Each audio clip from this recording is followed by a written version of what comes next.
তোমরা কি মনে করো যে গার্লফ্রেন্ডকে নিয়ে হোটেলে রাত কাটানোই জানা?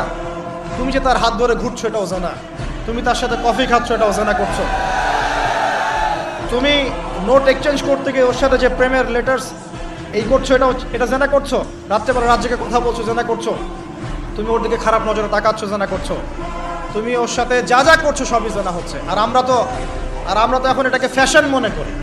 আমরা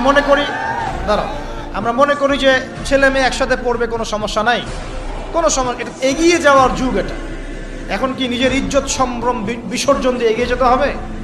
আমরা দেখছি, কয়েকদিন আগে দেখলাম একটা বিখ্যাত একটা কলেজের কথা দেখলাম, যেখানকার মেয়েদেরকে যৌন কাজে বাধ্য করা হচ্ছে।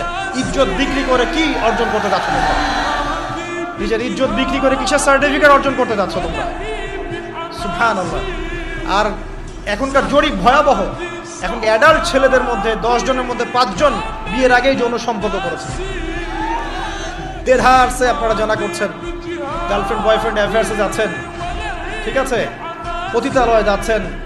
এখনকার স্কুলের ছেলেদেরকে ধরলে ব্যাগের মধ্যে কন্ডম পাওয়া যাচ্ছে। সুবহানাল্লাহ। এটাকে আমরা এগিয়ে যাওয়া বলছি?